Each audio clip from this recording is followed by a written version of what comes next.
Les archives de Radio Espérance. Vous aime, ô mon Dieu, et mon seul désir est de vous aimer jusqu'au dernier soupir de ma vie, jusqu'au dernier soupir de ma vie. Causerie avec un prêtre. Des émissions enregistrées au studio de Radio Espérance au sanctuaire de Ars. Une émission enregistrée en octobre 2014.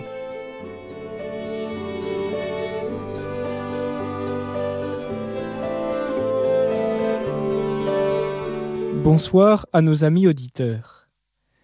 Éloi Bénet, séminariste pour la Société Jean-Marie Vianney, en 5e année de formation.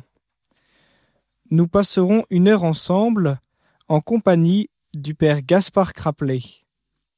Bonsoir, Père. Bonsoir, Éloi. Mon Père, vous êtes prêtre de la Société Jean-Marie Vianney et vous êtes actuellement supérieur de la propédeutique et du premier cycle au séminaire d'Ars. Vous êtes aussi aumônier scout et professeur au séminaire de la Société Jean-Marie Vianney. Alors, Père, ce soir, nous abordons le thème de la Vierge Marie, de la dévotion à la Vierge Marie.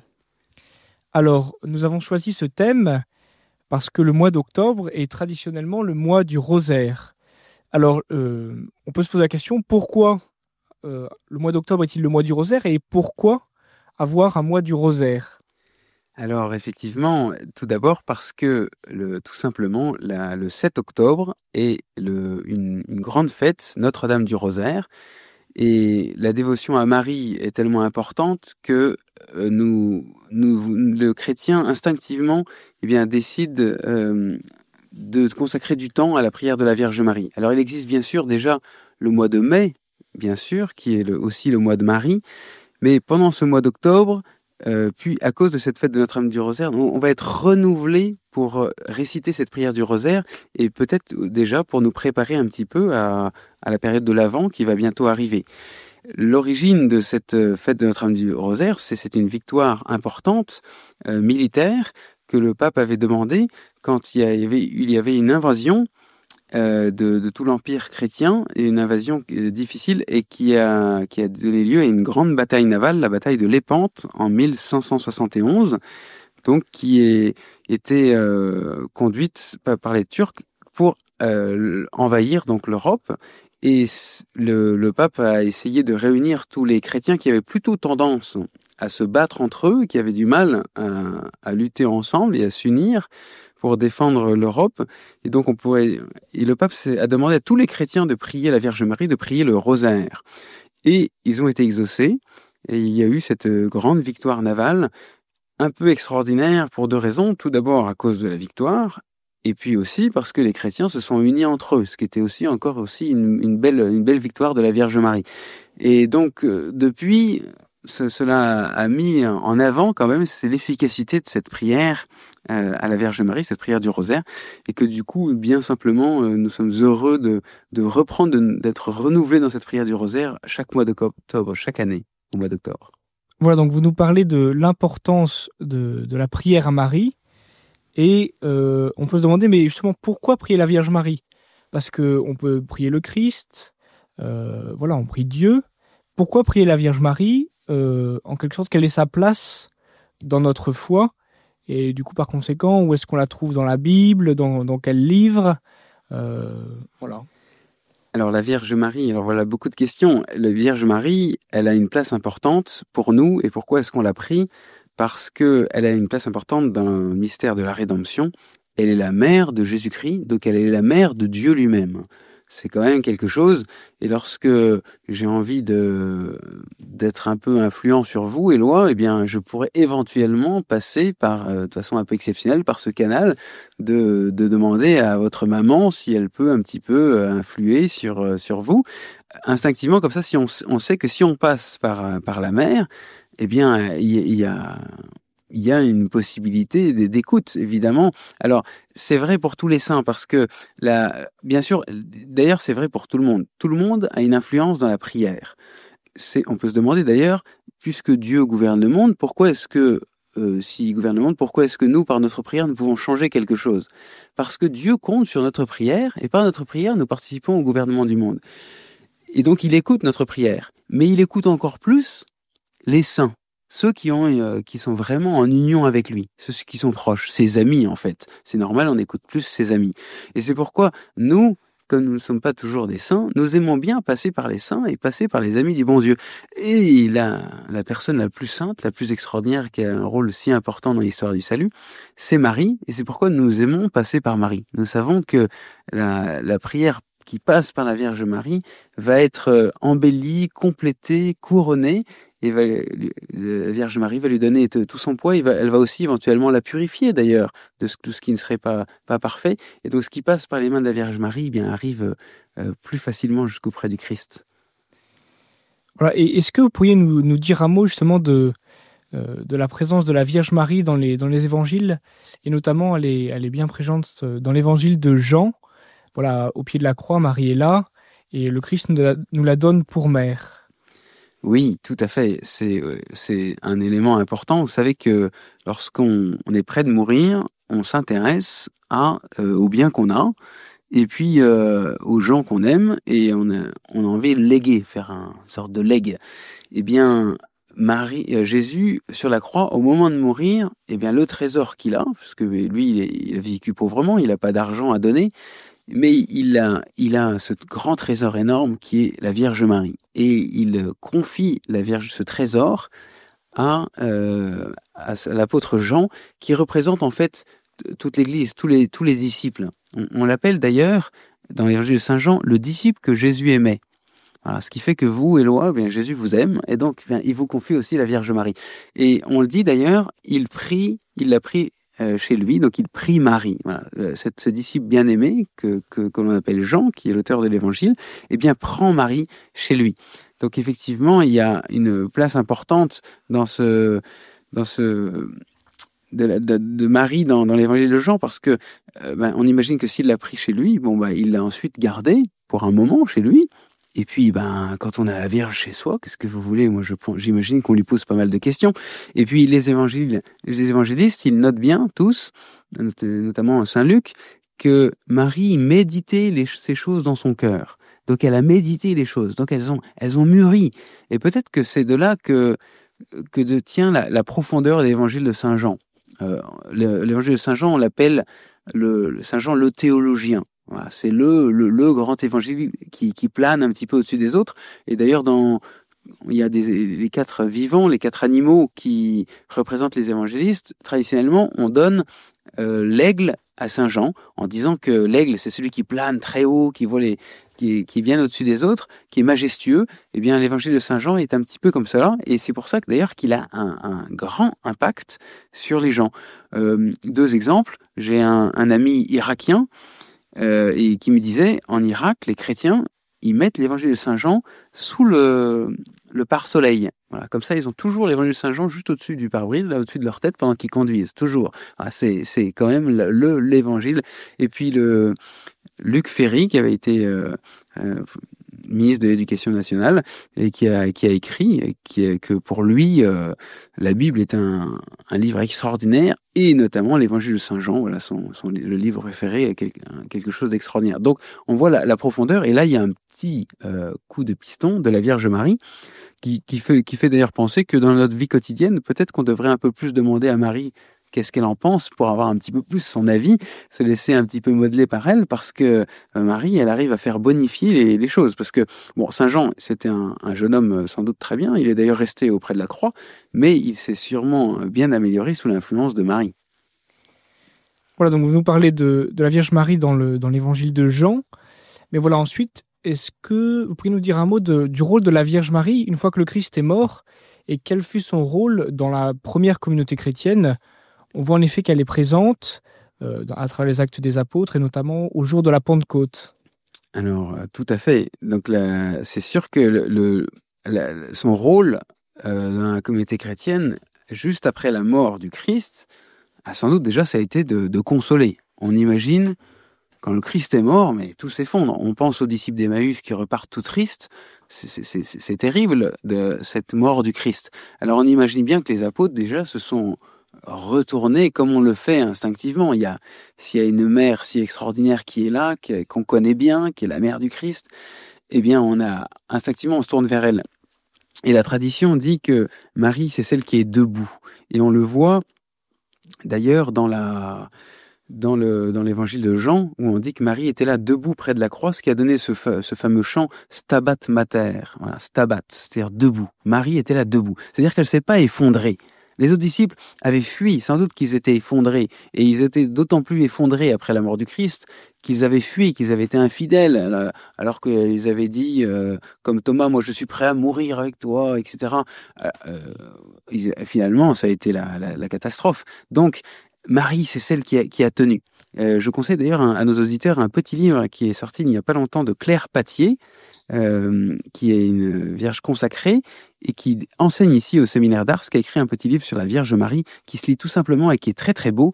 Et à la fin, il y a un sermon assez extraordinaire d'un prêtre amoureux de la Vierge Marie qui souligne que Marie se tenait debout et qu'elle était tellement confiante, sûre que le Seigneur allait ressusciter, sûre des promesses. Pour elle, c'était évident qu'elle attendait avec impatience. Elle scrutait les Écritures pour savoir quand est-ce que le Christ allait ressusciter. Et puis il a vu bien, voilà, que c'était à l'aurore dans les psaumes. On voit que c'est à l'aube que le Seigneur se lève. Et donc elle attendait que l'aurore arrive. Et puis finalement, quand l'aurore est arrivée, elle a su que son fils serait ressuscité. C'est pour ça sans doute aussi qu'on ne la voit pas au tombeau. Elle ne court pas avec les autres saintes femmes au tombeau, parce que, eh bien, elle a la foi, elle sait que le troisième jour, le Christ va ressusciter, et la tradition dit que sûrement le Christ est apparu, bien sûr, en premier à la Vierge Marie, pour confirmer tout cela, bien sûr. Mais donc, sa place, elle est très forte, parce que d'abord, elle les a consolés, et puis ensuite, une fois qu'elle a su que le Christ est ressuscité, puis ensuite après avoir eu l'apparition du Christ, c'est sûr que ça a pu être un élément fort pour la communauté chrétienne pour rassembler. Et c'est beau de voir que Marie était là au milieu d'eux au moment de la Pentecôte. Ils attendaient le don de l'Esprit Saint, mais enfin ils l'ont attendu pendant longtemps. C'est-à-dire que Marie était là avec eux pour attendre.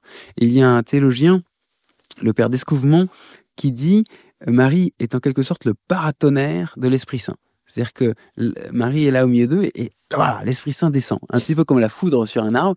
S'il y a un paratonnerre, ça attire la foudre. Eh bien, Marie, elle attire l'Esprit Saint. Et quand on prie la Vierge Marie, c'est plus simple instinctivement, on reçoit plus facilement l'Esprit Saint parce que Marie est la première à avoir reçu l'Esprit Saint. Voilà, l'Esprit Saint te couvrira de son ombre. Donc, sa place, du coup, a été importante auprès des apôtres, mais on imagine bien que les apôtres étaient ravis d'avoir la Vierge Marie avec eux. Ils ont essayé de la garder le plus longtemps possible. Alors, il semble que ce soit Saint Jean qui est donc hérité, qui ait pu l'emmener chez lui, mais elle a dû rester un moment avec les apôtres à Jérusalem, en tout cas suffisamment longtemps, pour que d'autres disciples ou apôtres puissent prendre des notes. Donc on pense à Saint Matthieu qui parle un petit peu de l'enfance de Jésus, et on pense aussi bien sûr à Saint Luc qui donne beaucoup de détails, et sûrement que Saint Luc a interviewé, vous savez comment Luc commence son évangile. Oui, tout à fait, c'est un historien, c'est ça? Voilà, c'est un historien, il dit j'ai fait mon enquête, voilà, j'ai voulu savoir, je me suis renseigné, j'ai voulu mettre par écrit. Et bien sûr, en faisant son enquête, la première des choses à faire, c'est d'interviewer la Vierge Marie. Tout à fait. Justement, vous nous avez dit là dans votre intervention que la Vierge Marie scrutait les Écritures, en attendant le Messie. Donc, c'est-à-dire que, on sait, il y a des prophéties qui annoncent la venue du Messie.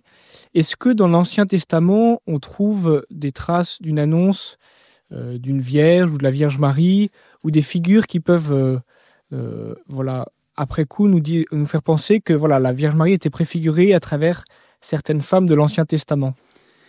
Oui, alors tout à fait. Elle est préfigurée. D'ailleurs, on voit quelques femmes de l'Ancien Testament qui sont citées dans la généalogie, qui sont citées là pour annoncer un petit peu le Christ. Mais la figure principale qui annonce la Vierge Marie, c'est Ève. Le Christ est le nouvel Adam. Eh bien, Marie est la nouvelle Ève. Et ça, dès les premiers temps de l'Église, on s'en aperçoit et on médite sur cela. Ève, quand même, c'est quand même quelqu'un d'extraordinaire. Ève, c'est la mère de tous les vivants. C'est pour ça qu'on l'a appelée Ève, voilà, de la vie, Ève. Et donc, on est heureux de savoir que on descend tous d'Ève. Mais voilà, Ève est celle qui a péché avec Adam.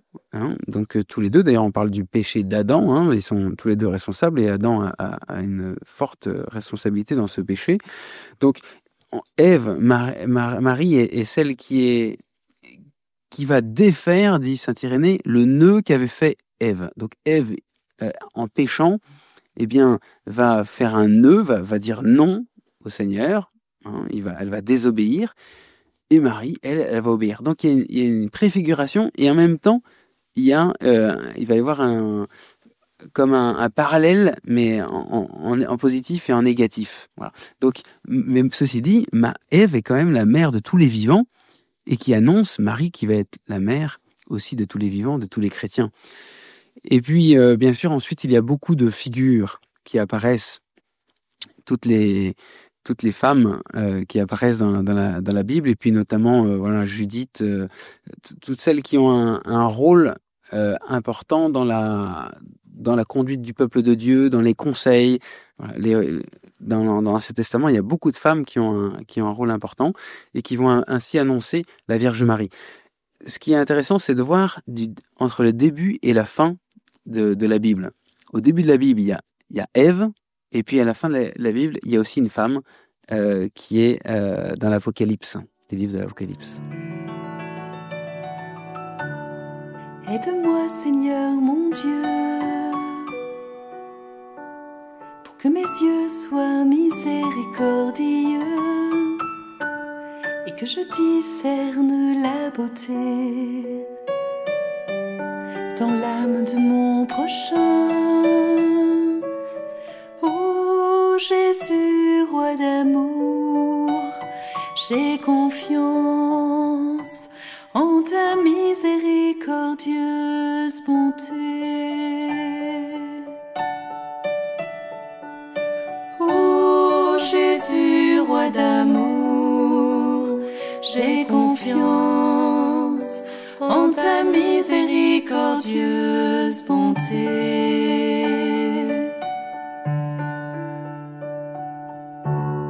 Aide-moi, Seigneur mon Dieu, pour que ma langue soit miséricordieuse et que j'ai pour chacun de mes frères une parole de pardon.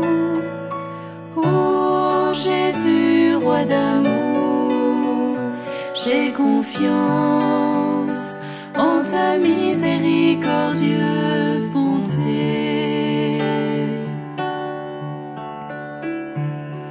Ô Jésus, roi d'amour, j'ai confiance en ta miséricordieuse bonté.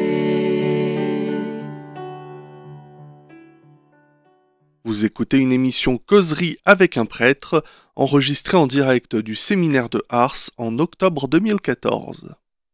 Radio Espérance, ce soir, Causerie avec un prêtre. Alors Père, nous venions de finir notre petit tour de la Bible en ce qui concerne la Vierge Marie, et on peut voir que la foi dans la Vierge Marie, très tôt dans l'Église, s'est développée. Et notamment, peut-être la première apparition de la Vierge Marie dans un texte de l'Église, c'est dans le Credo qui a été constitué à Nicée et Constantinople. Donc en 381, on parle de Jésus qui est né de la Vierge Marie. Alors ça nous pose la question de la virginité de la Vierge Marie. Pourquoi dit-on que comment peut-on dire que la Vierge Marie est vierge tout en ayant eu un fils ? Eh oui, bonne question, tout à fait. Alors, on parle de la virginité de Marie avant, pendant et après l'enfantement. Donc, Avant, on le comprend bien parce que c'était la tradition juive, bien sûr, avant le mariage, bien sûr, on restait vierge, on se donnait à son époux. C'est normal, c'est ce qui est logique de se donner. On ne se donne pas à d'autres qu'à son mari. Donc tout ça, avant, il n'y a pas de souci. Jusqu'au moment où, quand même, comment ça se fait qu'elle est conçue, hein, tout en étant vierge, par l'opération du Saint-Esprit. Et ça avait été annoncé déjà dans Isaïe. On avait annoncé « et la Vierge enfantera ». Et on l'avait gardé d'ailleurs à tel point que saint Matthieu cite ce texte. On avait gardé ce texte qui était un petit peu étonnant. Comment ça se fait c'était une drôle d'idée de dire la Vierge enfantera si elle enfante, comment peut-elle être vierge? Donc c'était bien appliqué au Messie, cette prophétie d'Isaïe, que le Seigneur est capable, parce c'est lui qui a créé l'homme, c'est lui qui a tout créé, donc il est parfaitement capable, lui, d'agir en quelqu'un, et donc d'entrer de façon libre en Marie pour permettre à Marie de concevoir. Donc Marie, au moment où Marie a dit eh bien oui, qu'il me soit fait selon ta parole, voilà, et elle conçut du Saint-Esprit. Voilà, le Christ prend corps en elle, donc s'incarne en elle. Et puis, alors, c'était déjà un grand miracle, et va naturellement ensuite ce second miracle de l'enfantement dans la virginité. Alors, là, on est de l'ordre du miracle, ça n'étonne pas tellement les gens qui pensent que Jésus est le Fils de Dieu. Après tout, Dieu est capable de faire des miracles. Il n'y a pas d'inquiétude par rapport à ça. Ce qui fait souvent que la question, c'est souvent après. Parce que quand même, les gens se disent, bon ben voilà, la Vierge Marie, bon ben elle a eu le Messie, bon ben elle a été mariée avec Joseph, puis bon ben maintenant la mission est accomplie, ben on va avoir d'autres enfants. Et comme l'Écriture parle de frères, on parle des frères de Jésus, dans Saint Marc, Saint Matthieu, Saint Luc, on dit ta mère et tes frères te cherchent. Jésus dit lui-même, allez annoncer à mes frères. Il descendit à Capharnaüm, lui, sa mère, ses frères, ses disciples. Bon, on parle souvent de frères. Alors, et puis dans Saint Marc, on dit aussi, ces sœurs ne sont-elles pas ici chez nous? Donc il y a aussi des sœurs. Voilà, donc des frères, des sœurs. On se dit, bon, bah, finalement, il y avait peut-être une famille nombreuse. Ça, ce sont des objections. Et alors, la réponse classique est de dire, eh bien, en fait, ce sont des cousins. Parce qu'effectivement, à l'époque, la manière dont on parlait des frères, c'était un petit peu comme en Afrique aujourd'hui. Tout le monde est un petit peu frère, mon frère, à des degrés divers. Et si on est cousin, même cousin éloigné, on est tous frères. Voilà. Donc, c'était une manière de parler. Et donc, ça voulait dire que finalement, c'était des cousins. Alors, on objecte facilement. Ah oui, mais alors attention, parce que Saint Paul, à un moment, dit que Saint Marc était le cousin de Barnabé. Et il emploie bien le mot de cousin. Alors, on se dit, ben, vous voyez que le mot cousin, il existe.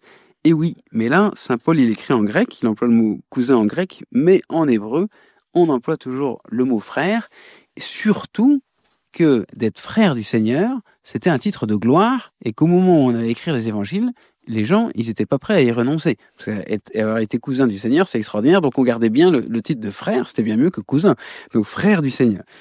Une deuxième objection, c'est dans Saint Matthieu, l'évangéliste écrit « Saint Joseph ne connut pas Marie jusqu'à ce qu'elle enfanta un fils. » Alors on dit « Ah, vous voyez, il la connut pas jusqu'à ce qu'elle enfante un fils. » Donc après, peut-être qu'ils sont allés ensemble et qu'ils ont pu concevoir d'autres enfants.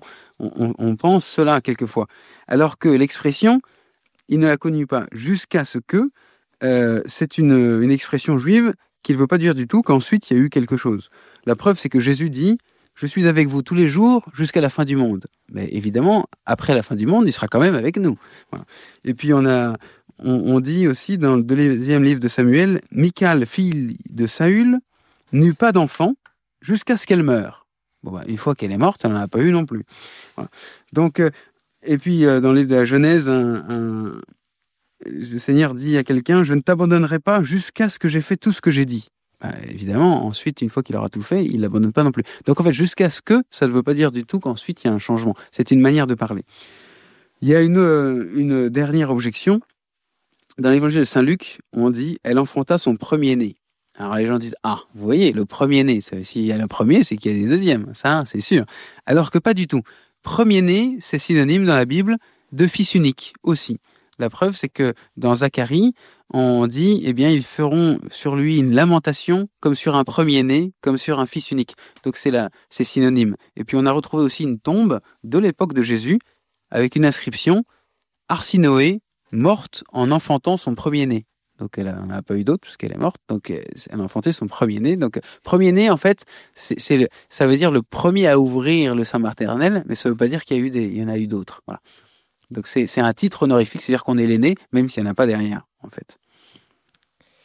Alors j'aurais une autre question un peu connexe à celle-ci, à celle de la virginité de la Vierge. Voilà, si Jésus est né de la Vierge, on peut concevoir assez facilement qu'il était un homme. Voilà, mais on sait aussi que Jésus était le Fils de Dieu. Et par conséquent, on parle de la Vierge Marie comme mère de Dieu. Et voilà, ça a été notamment défini au Concile d'Éphèse en 431. Et voilà, j'aimerais bien que vous nous expliquiez un peu comment on peut parler de la Vierge Marie comme mère de Dieu. Parce que pour nos esprits un peu cartésiens, ça peut paraître un peu dérangeant d'avoir une mère à Dieu. Voilà. Et oui, on se dit, Dieu, il existe depuis toujours, donc que Dieu ait une mère, c'est un petit peu étonnant. Puis Dieu, c'est le créateur, et Marie, c'est une créature. Donc que Marie, soit la mère, que la créature soit la mère du créateur, alors là, ça paraît un petit peu difficile. Donc instinctivement, comme ça, les gens se disent, mais est-ce que c'est possible? Surtout ceux qui réfléchissent beaucoup d'un point de vue simplement logique. Alors, quand on n'a que la logique, on peut arriver, et ça a été le cas de Nestorius, donc un évêque, qui, à Antioche, a réfléchi et s'est dit, c'est pas possible que Marie soit la mère de Dieu. Donc, il a essayé de faire quelque chose d'un peu compliqué en disant, mais Marie est la mère du Christ, mais elle n'est pas la mère de Dieu comme telle, mais voilà. Et les fidèles, ils ont dit, écoutez, le Christ, il est Dieu, donc si Marie est la mère du Christ, elle est la mère de Dieu. Alors, ils ont trouvé que leur évêque, il n'était pas très catholique. Et comme ça arrive dans ce cas-là, les fidèles, ils sont allés voir les autres évêques, puis ils ont dit, mais celui-là, le nôtre, il déraille un petit peu, quoi. Et il y avait donc une réunion, un concile d'évêques qui se sont réunis, et là, ils ont dit, mais effectivement, Nestorius avait tort, les fidèles avaient raison, et ils ont proclamé ce dogme, donc c'était en 431, à Éphèse, que Marie était bien la mère de Dieu. Et ça a été une fête extraordinaire que Marie proclamée mère de Dieu. Quelle fête extraordinaire. Il paraît qu'il y a eu on a fait des torches et on a fait une sorte de fête de la lumière pour fêter cet événement. Et Éphèse, donc, vous voyez, c'est en Asie mineure. Et quelques temps après, c'était en 432, très, très rapidement, la nouvelle est arrivée jusqu'à Rome, où on a décidé de construire une église à Rome, la première grande église à Marie, qu'on appelle Sainte Marie Majeure. Et là, Marie a aussi fait un miracle, d'ailleurs, pour montrer un petit peu, 2 miracles. D'abord, pour trouver quelqu'un qui va donner de l'argent pour construire. Et puis aussi, un autre miracle pour arriver à montrer l'endroit où il y aura cette église. Et elle a fait neiger en plein mois d'août, le 5 août. À Rome, il fait très chaud en août. Les papes, d'ailleurs, s'en vont à Castel Gandolfo pour prendre un peu l'air, sauf le pape François qui a tendance à travailler jour et nuit. Mais et d'habitude, on va prendre un petit peu l'air parce que c'est insoutenable en août. Et là, Marie a fait comme signe neiger en mois d'août. Sur une des petites collines de Rome où on a construit Sainte Marie Majeure. Donc pour dire cette fête, ce rayonnement de Marie, ce dogme de Marie, mère de Dieu, a retenti partout. Finalement, c'est le titre en fait qui est le plus extraordinaire. Et on le trouve d'ailleurs sur beaucoup d'icônes. Sur les icônes qu'on voit, il y en a une là dans cette pièce, et bien à chaque fois c'est marqué. Alors il y a un M et un P. Donc on se dit tiens, qu'est-ce que ça veut dire? En fait, en grec, c'est un M et le P c'est un rho, donc un R en grec. Donc ça veut dire mater en grec. Et puis ensuite, il y a une sorte de rond avec un trait au milieu et puis un Y. Donc ça veut dire Théou, c'est le θ, et puis le Y qui est le U, Théou, mater Théou, c'est-à-dire mère de Dieu. Voilà. Donc sur quasiment toutes les icônes, on voit au-dessus de Marie, mère de Dieu. C'est le grand titre, Marie, mère de Dieu. Et une fois qu'on a dit qu'elle était mère de Dieu, on comprend tout le reste. On comprend bien qu'elle était vierge. On comprend bien qu'elle a été préparée. Et c'est une immaculée conception. On comprend bien qu'elle soit couronnée au ciel, la mère de Dieu. Quel titre extraordinaire. Sainte Marie, mère de Dieu, priez pour nous. Alors, les chrétiens aiment réciter ce titre et proclamer ce titre. Vous venez d'évoquer la Vierge Marie comme l'Immaculée Conception. Voilà, ça fait partie des grands dogmes qui ont été proclamés du grand dogme du 19e siècle de l'Immaculée Conception. Il y a aussi le dogme de l'Assomption. Qu'est-ce que ces deux dogmes nous apportent pour notre foi sur la Vierge Marie? Alors, oui, ces dogmes qui sont importants. Alors, le fait que le dogme de l'Immaculée Conception ait été proclamé en 1854 ne doit pas nous faire croire que c'est quelque chose qui a été un petit peu qui est récent, quoi. Parce que évidemment, Mère de Dieu, ça correspondait déjà. Il y avait déjà, tout était déjà un petit peu contenu là. Les orientaux d'ailleurs ils parlent de Marie la toute sainte. Et en disant la toute sainte, ils disent aussi l'Immaculée Conception. Ils disent déjà un petit peu tout. Cette foi que Marie était conçue sans péché, eh bien, elle était déjà là. Et la preuve, c'est que le pape Sixte IV, qui était un franciscain, donc les franciscains, comme saint François d'Assise, méditent beaucoup sur la réalité de l'incarnation, sur le fait que Marie est sur Marie, eh bien, le pape Sixte IV, en 1476, a introduit cette fête de l'Immaculée Conception, qui est devenue une fête de précepte universelle en 1708. Donc, on voit bien avant, et toujours déjà le 8 décembre, et bien avant donc le pape qui a proclamé le dogme en 1854, et en 1849, il y a eu une encyclique, et on s'est dit, mais quel est le désir du peuple catholique? Qu'est-ce qu'en pensent les catholiques? Et les catholiques, eh bien, ont été unanimes, ce qui fait dire au cardinal Newman, lorsqu'on lui a reproché, lui qui était anglican et qui est devenu catholique, on lui a dit, alors maintenant, avant tu étais anglican, donc tu croyais pas à l'Immaculée Conception, maintenant tu es catholique, tu y crois, donc tu es vraiment un peu stupide, t'obéis bêtement au pape sans réfléchir, comme tous les catholiques. Et il a répondu, tout d'abord, j'y crois, parce que par une grâce spéciale de Dieu, je n'ai pas de difficulté à y croire. L'Église me dit que Marie est Immaculée Conception et ça me paraît tout à fait cohérent. Et puis deuxièmement, il dit les catholiques ne croient pas à cela parce que le pape l'a dit, mais c'est parce que les catholiques y croient que le pape l'a proclamé. Voilà. Donc ce dogme, c'est ce que tout le monde croyait, que le pape a voulu le proclamer pour toute l'Église. Et d'ailleurs, dans ces questions, la question c'est de savoir est-ce que les catholiques y croient et est-ce que les catholiques veulent que ce dogme soit proclamé? Eh bien, la réponse était positive par tous les évêques du monde entier. Voilà, comme on est à Ars, est-ce que vous pouvez nous parler justement du curé d'Ars et de sa dévotion à la Vierge? Alors le curé d'Ars a une grande dévotion à la Vierge Marie. Une des fresques qu'il y a dans l'église du Saint-Curé d'Ars, c'est on le voit dans les tables en train de prier auprès d'une statue que lui avait donnée sa maman, une statue de la Vierge Marie, et il se cache pour prier dans les tables, ce qui fait que sa maman est un peu paniquée, son fils a disparu, elle le cherche partout, un peu comme Marie qui cherchait partout Jésus. Eh bien, Jésus était dans le temple aux affaires du Père, et bien là, Jean-Marie Vianney, il était dans les tables avec Marie, en train de prier, et donc il dira de la Vierge Marie, c'est ma plus vieille affection. Il avait un amour très grand de la Vierge Marie, à tel point que on peut s'amuser à compter le nombre de Vierges Marie ou de représentations de la Vierge Marie dans l'église, et il y en a un grand nombre, comme dans beaucoup d'églises d'ailleurs. Moi, quand je vais chez mes parents, rien que dans la pièce principale, je crois qu'il y a 12 représentations de la Vierge Marie, entre petites icônes, entre ceci, cela, enfin, des petites choses, ça se voit pas, hein, on a l'impression que, mais en fait, il y en a, et là, juste en face de moi, sur le mur en face de moi, il y en a déjà 2. Donc, vous voyez, en fait, ça va assez vite parce que nous, les chrétiens, on a un grand amour de la Vierge Marie, comme le Christ, en fait, comme c'est bien naturel. Alors, le curé d'Ars, il avait ce grand amour, et il croyait aussi, bien sûr, que Marie était conçue sans péché, et donc, le dogme a été proclamé en 1854, mais auparavant, en 1836, le pape avait déjà consacré toute sa paroisse à Marie conçue sans péché. Donc on voit qu'il était pleinement dans l'Église, mais déjà en pressentant les choses qui allaient venir. Alors on imagine que si un curé de campagne comme ça, avec un si grand rayonnement, consacre toute sa paroisse à Marie Immaculée, on imagine que ça doit être le cas aussi dans d'autres endroits, et qu'il est bien naturel que le pape ait voulu proclamer ce dogme, voilà, tout à la gloire de Marie. Alors, juste avant une petite pause, j'aimerais bien poser une question d'un de nos auditeurs concernant le Magnificat. Voilà, qu'est-ce que l'on peut dire de cette prière? Et est-ce que cette prière ne résume pas tout de la vie spirituelle de la Vierge? Ah, très très bonne question et qui apporte en elle-même un petit peu la réponse. Effectivement, le Magnificat est une des plus belles prières. C'est pour ça que le plus grand office du jour de la liturgie des heures, hein, c'est l'office des vêpres. Et aux vêpres, eh bien, on chante le Magnificat. Voilà. Tous les soirs, toute l'église chante le Magnificat. C'est extraordinaire.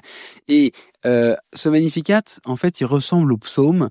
On voit comment Marie a intégré toute l'écriture, a intégré, digéré et a fait sienne les mots et monte naturellement ce cantique d'action de grâce qui est absolument superbe et qui surtout qui peut être utilisé par chacun d'entre nous. Voilà. Le Seigneur fit pour moi des merveilles. Oui, voilà. Chaque soir, reconnaître toutes les merveilles que le Seigneur a fait pour moi dans toute la journée. Le Seigneur fut saint est son nom. Voilà. Son amour s'étend d'âge en âge. Voilà. C'est extraordinaire. Et elle a aussi cette parole très forte. Toutes les générations me diront bienheureuse. Il faut une grande humilité pour ça. Parce que de dire que tout le monde va me dire bienheureux, c'est pas possible. Comment est-ce qu'on peut arriver à avoir une telle humilité? En fait, il faut une très grande humilité pour pouvoir dire ça. Ça veut dire qu'elle reconnaît qu'en fait, c'est le Seigneur qui agit en elle et qu'elle y est pour rien et que voilà, elle n'est qu'un humble instrument dans la main du Seigneur. Et pouvoir le dire comme ça, paisiblement, dire les choses, c'est extraordinaire. Et effectivement, je crois qu'on a là le cœur de la spiritualité mariale, c'est-à-dire une grande humilité et un grand amour du Seigneur et une grande capacité pour rendre grâce. Voilà. Et puis pour contempler toutes ces grâces. Voilà. Son amour s'étend d'âge en âge. Cette miséricorde qui s'étend d'âge en âge, elle contemple toutes ces grâces qui tombent. On imagine bien la médaille de la rue du Bac, Marie qui est apparue à la rue du Bac en répandant toutes ces grâces. On la voit bien. À toutes les générations me diront bienheureuses, mais aussi toute la miséricorde qui s'étend d'âge en âge sur toutes les générations futures. Donc effectivement, ce Magnificat est vraiment un trésor. Et moi, j'invite tous les chrétiens et les auditeurs qui nous écoutent, s'ils ne connaissent pas encore par cœur, de l'apprendre. Voilà, de l'apprendre par cœur. C'est vraiment une prière qu'on peut réciter sans cesse. Et j'aime bien en pénitence, quand on vient se confesser, de proposer de dire le Magnificat. Quelquefois, les gens la connaissent pas, donc c'est l'occasion de leur donner pour qu'ils l'apprennent. Marie, toute simple et lumineuse, tu reflètes la Trinité. Viens en nos cœurs pour chanter Dieu, mais en nous la paix de Dieu. Marie, par ta beauté, tu attires le ciel. En toi Dieu se complaît, l'Esprit en toi descend, et le Verbe devient ton enfant bien-aimé. Marie, toute simple et lumineuse, tu reflètes la Trinité. Viens en nos cœurs pour chanter Dieu, mais en nous la paix de Dieu. Marie, Mère de grâce, adorante et fidèle, toi seule a pénétré le mystère du Fils et peut former en nous l'image du premier-né. Marie, toute simple et lumineuse, tu reflètes la Trinité. Viens en nos cœurs pour chanter Dieu, mais en nous la paix de Dieu. Marie, Mère très douce, et nos cœurs transpercés, notre Mère debout dans la force, la vaillance, apprends-nous à souffrir avec notre Sauveur. Marie, toute simple et lumineuse, tu reflètes la Trinité. Viens en nos cœurs pour chanter Dieu, mais en nous la paix de Dieu. Marie, Mère très belle, saint reflet de l'amour, louange de gloire parfaite du Dieu trois fois saint, vivante porte du ciel au seuil du jour sans fin. Marie, toute simple et lumineuse, tu reflètes la Trinité. Viens en nos cœurs pour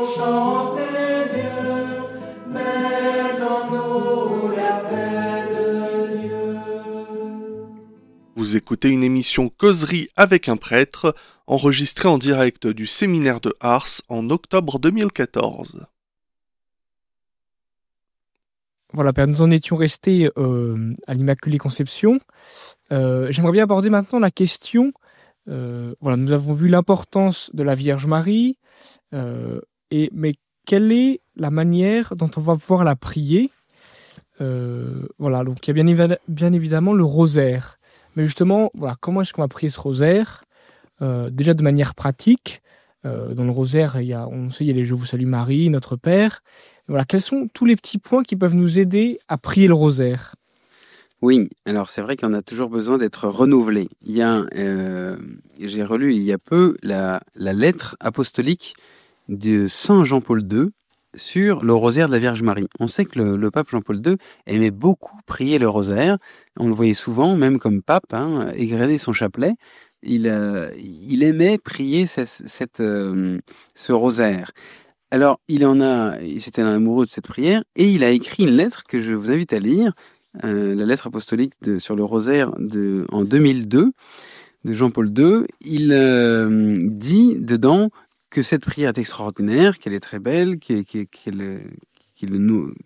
nourrie, etc. Il en explique tout le sens. Et ensuite, il donne quelques conseils pratiques en disant, c'est bien de dire le rosaire, mais je crois qu'on peut l'améliorer. Et il le dit avec raison parce qu'il en a expérience, il récitait lui-même le rosaire. On peut arriver au bout d'un moment à dire le rosaire de façon un petit peu mécanique. Et il dit c'est un petit peu dommage parce que le rosaire, on est là pour méditer les mystères du Christ. Et il faut donc effectivement pas se contenter simplement de rabâcher, parce que il n'y a pas que cela. Alors cette prière répétitive, elle a quelque chose de bon. Prie pour nous pauvres pécheurs. On peut répéter cette phrase régulièrement, mais en même temps c'est bien de pouvoir contempler les mystères du Christ. Alors voici ce qu'il propose rapidement. Il propose d'abord d'énoncer les mystères, de faire le cadre, dire un peu comment le décor, voilà. Et alors quelquefois on le dit simplement, voilà, par exemple la nativité de Jésus, ou bien le recouvrement de Jésus au temple. Mais on peut le développer un petit peu, de dire voilà, dans le temple, Jésus est retrouvé après 3 jours, ses parents l'ont cherché, il est là, au milieu des docteurs. On connaît tous un petit peu l'évangile, donc on peut planter le décor. Non seulement on dit le mystère, mais le décrire un petit peu pour que ceux qui nous écoutent ou nous-mêmes, on arrive à voir les choses. Saint Ignace de Loyola et beaucoup de spirituels insistent pour qu'on puisse se représenter l'évangile. Voilà. Donc simplement dire l'Absomption de Marie, bon, c'est bien, mais peut-être qu'on peut creuser un petit peu plus tel mystère. On peut planter le décor, le décrire. En fait, si je comprends bien, la prière du chapelet serait donc aussi en quelque sorte une prière christologique. Mais tout à fait, tout à fait. D'ailleurs, le pape Jean-Paul II fait remarquer qu'en bas du chapelet, il y a la croix. Et que finalement, le chapelet, c'est un cercle qui revient toujours à la croix. On part de la croix, on revient à la croix. La croix est le centre. Le croix avec je dis souvent, il y a le Christ dessus, sur la croix. Le Christ sur la croix, c'est lui, le centre, c'est lui. Et tout est en lui, tout est par lui, tout est pour lui, nous dit saint Paul. Et donc, cette prière, effectivement, elle est là pour contempler le Christ. Alors, vous allez me dire, mais pourtant, on dit plein de « Je vous salue Marie ». Alors, il y a une image qui m'a un jour éclairé. Un prêtre a dit, finalement, le chapelet, c'est contempler les mystères du Christ sur les genoux de la Vierge Marie. Voilà. On est sur les genoux de la Vierge Marie, et avec elle, on regarde son Fils, on regarde le Christ. Donc, effectivement, c'est particulièrement christologique. C'est pourquoi, dans un second temps, après avoir planté le mystère, il est bien d'écouter la parole de Dieu.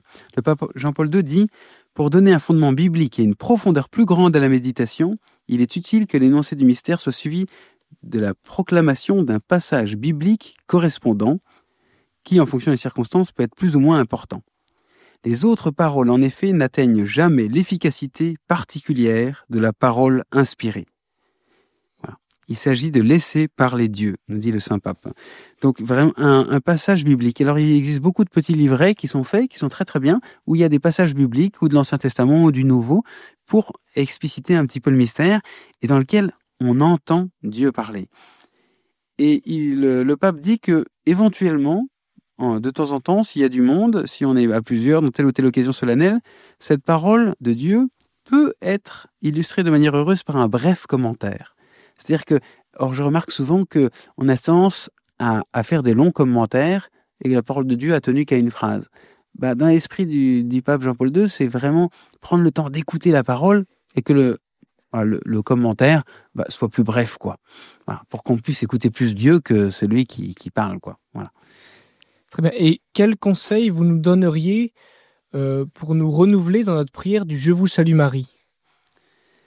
Alors, tout d'abord, je dirais simplement, juste pour rajouter là-dessus, après avoir écouté la parole de Dieu, le pape demande qu'il y ait un silence.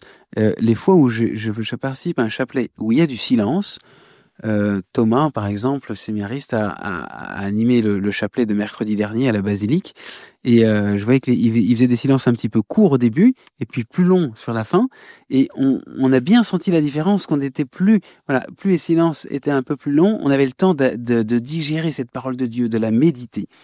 Alors, quant à la récitation des Je vous salue Marie, comme conseil, je donnerai le même que Jean-Paul II, qui donnait le même que Paul VI, qui reprend une tradition ancienne dans l'Église, qui est de rajouter ce qu'on appelle une clausule, un petit mot qui puisse rappeler le mystère qu'on est en train de méditer, et qui puisse se greffer autour du mot Jésus, qui est le mot central dans le Je vous salue Marie. Vous disiez que c'était une prière christologique, justement, le mot Jésus, si vous regardez bien, il est au cœur du Je vous salue Marie. Et Jésus, le fruit de vos entrailles est béni. Et le pape propose que ce Jésus, on puisse l'illustrer par quelque chose qui rappelle le mystère. Par exemple, si on médite l'ascension du Seigneur, et Jésus monté aux cieux, ou bien si on médite le couronnement de Marie, et Jésus qui vous couronne au ciel, le fruit de vos entrailles est béni. Au Carmel d'Ars, les sœurs font ce petit effort. Et alors évidemment, ça demande une attention plus particulière, mais ça nous rappelle le mystère qu'on est en train de méditer. Sinon, au fur et à mesure de Je vous salue Marie, on se souvient plus du mystère, et c'est bien de pouvoir continuer de le méditer. Voilà. Et Jésus, qui nous a donné l'Eucharistie, et Jésus retrouvé au temple, voilà. Et Jésus né dans la paille entre l'âne et le bœuf. Voilà. Des petits mots qui peuvent nous aider à être renouvelés. Voilà, justement, à la fin de la dizaine, on dit ce qu'on appelle la doxologie. Quel sens ça a dans cette prière du chapelet? Alors, le pape Jean-Paul II dit que cette doxologie, cette prière, ce gloire au Père et au Fils et au Saint-Esprit, à la fin de cette dizaine, est comme le point d'arrivée de la contemplation chrétienne. On a regardé le Christ, et le Christ dit « Qui me voit, voit le Père ».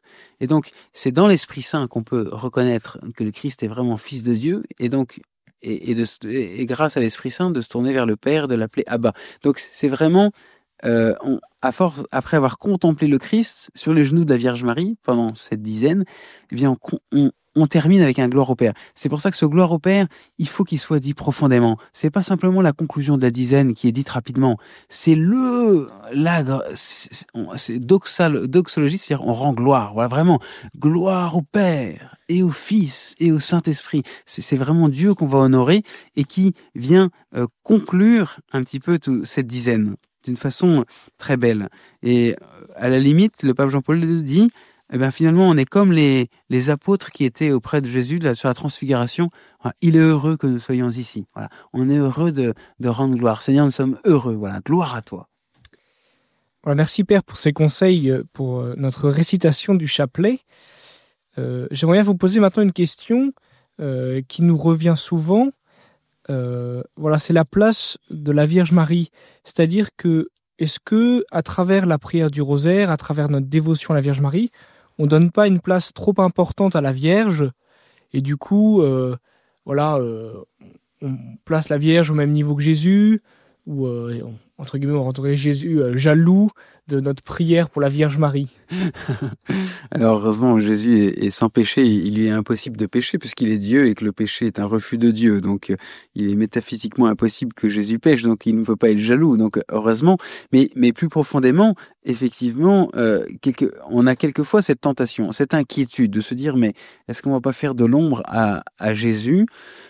il est vrai qu'il faut que notre dévotion à Marie soit équilibrée. C'est pour ça que le pape Jean-Paul II insiste pour dire que le chapelet est une prière christologique. On va pas simplement s'adresser à la Vierge Marie, mais on va contempler avec Marie tous les mystères du Christ. Et de ce point de vue-là, peut-on faire est-ce qu'on risque pas d'exagérer? Je voudrais à ce propos vous citer deux exemples. Tout d'abord, le cardinal Newman, dont j'ai parlé, qui a été béatifié, donc qui est mort donc à la fin du 19e siècle. Lui, il était anglican et il aimait beaucoup la Vierge Marie. Il faisait partie de la High Church, de cette église qui est proche des catholiques mais il n'était pas encore catholique, il n'était pas encore vraiment ancré dans la foi de l'Église, mais il avait quand même un grand amour de la Vierge Marie.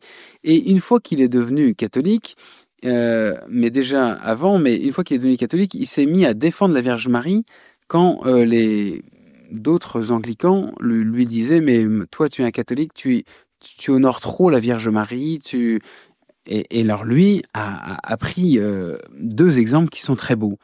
Tout d'abord, il dit, si on regarde la Bible, puisque les protestants anglicans ils aiment beaucoup la Bible, c'est important pour eux la Bible. Il dit, mais regardons la Bible, regardons le dernier livre de la Bible, eh bien, cette Vierge qui est couronnée de 12 étoiles, qui a pour manteau le soleil, qui a la lune sous ses pieds, cette apparition dans le livre de l'Apocalypse, de cette femme, tout le monde est d'accord pour dire que bien sûr, cette femme représente le peuple d'Israël, bien sûr, c'est le nouveau peuple d'Israël, mais aussi, elle engendre un fils, et il est question d'un serpent. Alors, quand il est question d'un fils, d'une femme et d'un serpent, tout ça, ça rappelle le livre de la Genèse, où il est dit au serpent, la descendance de la femme t'écrasera. Et donc, on voit bien qu'en fait, il s'agit bien du fils de cette femme. Et donc, cette femme, elle représente Marie. Et tout le monde est d'accord pour dire que cet enfant, c'est le Messie. Hein. Donc, la mère du Messie, c'est Marie. Donc, et Newman dit, vous voyez, Marie, dans un texte de la Bible, donc qui est canonique, on voit Marie qui est couronnée d'étoiles, c'est d'ailleurs le drapeau européen, hein, les 12 étoiles, couronnée d'étoiles, pour manteau la Vierge Marie, la lune sous ses pieds. Donc on voit cette lumière, mais c'est une canonisation extraordinaire. Donc peut-on rivaliser avec l'Apocalypse, honorer trop la Vierge Marie? Il dit, je ne crois pas que ce soit possible d'honorer plus la Vierge Marie. Donc c'est déjà le premier point. Et puis il emploie une deuxième expression en disant que le fait que nous ayons un grand amour de la Vierge Marie, ça réjouit le cœur de Dieu, parce que Dieu y avait pensé. Dieu, le Seigneur, bien sûr, il avait prévu, il sait comment est notre cœur humain, et il savait bien que s'il naissait d'une Vierge, de Marie, eh bien, nous aurions un grand amour pour sa mère, pour la Vierge Marie. Il le savait, et je crois qu'il n'en a pas eu peur, et au contraire, il a trouvé ça très bien. Et alors, il y a un exemple qui est très beau que prend Newman à propos de la reine de l'époque. Donc, au XIXe siècle, l'Angleterre avait un empire extraordinaire, très très grand, et voici ce qu'il dit. Je me rappelle l'étrange émotion qui surprit hommes et femmes, jeunes et vieux, lors du couronnement de la reine actuelle, donc actuelle, c'est-à-dire au milieu du XIXe siècle, la reine avait 18 ans. Leur regard se fixa sur cette créature si proche de l'enfance, si frêle, si délicate, si timide, qui avait été élevée à un héritage si grandiose, reine d'Angleterre, appelée un règne si vaste, et dont la personne contrastait tellement avec le spectacle solennel dont elle était le centre. Pouvait-il en être autrement avec des spectateurs sujets à des émotions humaines? Et lorsque le Dieu infiniment sage prit une mère, ne connaissait-il pas le cœur humain? Ne prévoyait-il pas les émotions que nous éprouverions à la vue d'une telle grandeur chez une personne si simple et si modeste? Voilà.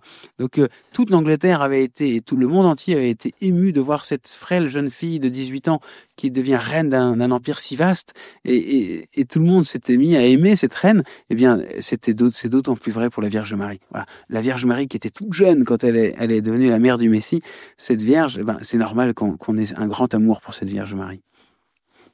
Alors, une autre question, parce que j'avais dit que je vous donne deux exemples, c'était Newman, Claire Newman, et un autre, une allocution, un exemple que donne le cardinal Suenens, qu'il a donné en 1983 au foyer de charité de Châteauneuf-de-Galore. Voici ce qu'il disait, le cardinal Suenens. Voici mon histoire qui pourrait être un symbole en raccourci, une sorte de mise au point pour ceux qui craindraient d'exagérer la dévotion mariale. Il ne faut jamais exagérer, mais il faut lui donner toute son ampleur. L'histoire se passe à Malines. Le roi Baudouin vient visiter Malines pour inaugurer un musée. Nous traversons ensemble la foule, la grande place, et pendant que le roi traverse, les gens crient « Vive la reine !» Or la reine n'était pas là. Cela faisait un peu bizarre. Je me suis tourné vers le roi et je lui ai dit « C'est curieux qu'on crie « Vive la reine !» quand le roi passe. Et le roi m'a dit « Oui, ça m'arrive assez souvent qu'on crie « Vive la reine !» sur mon passage. » Et un jour, un brave homme s'est approché de moi pour me dire « Sire, savez-vous pourquoi nous crions « Vive la reine !» Je lui ai avoué que non. « Eh bien, parce que nous croyons que cela vous fait davantage plaisir. » Et le cardinal Suenens continue. Quelque temps plus tard, rencontrant la reine, je lui raconte la chose. Cela a été étonnant. Elle me dit « Oh, eh bien moi aussi j'ai des petites histoires du même genre. » Et alors elle me raconte que dans tel village, une femme s'est approchée d'elle en disant « Madame, est-ce que vous savez pourquoi nous vous aimons tellement ?» Elle a dit « Non. » Alors la dame a répondu « Mais parce que vous rendez le roi tellement heureux. » Mais si vous mettez ces deux histoires ensemble, continue le cardinal Suenens, vous avez de quoi justifier toutes les dévotions mariales. N'ayez donc pas peur de crier « Vive la reine !» en disant « Oh, ça va froisser le roi !» Le Seigneur se réjouit infiniment que toutes les générations appellent sa mère bienheureuse. Et le cardinal Suenens termine en disant « Je me rappelle que quand je suis devenu évêque, les professeurs de Louvain, où j'étais avant, m'ont envoyé des télégrammes et des bouquets. Mais quelques bouquets ont été envoyés à ma mère. Cela m'a fait davantage plaisir. » Voilà. C'était les archives de Radio Espérance avec l'émission Causerie avec un prêtre. Des émissions enregistrées au studio de Radio Espérance au sanctuaire de Ars. Je vous aime, ô mon Dieu et mon Sauveur.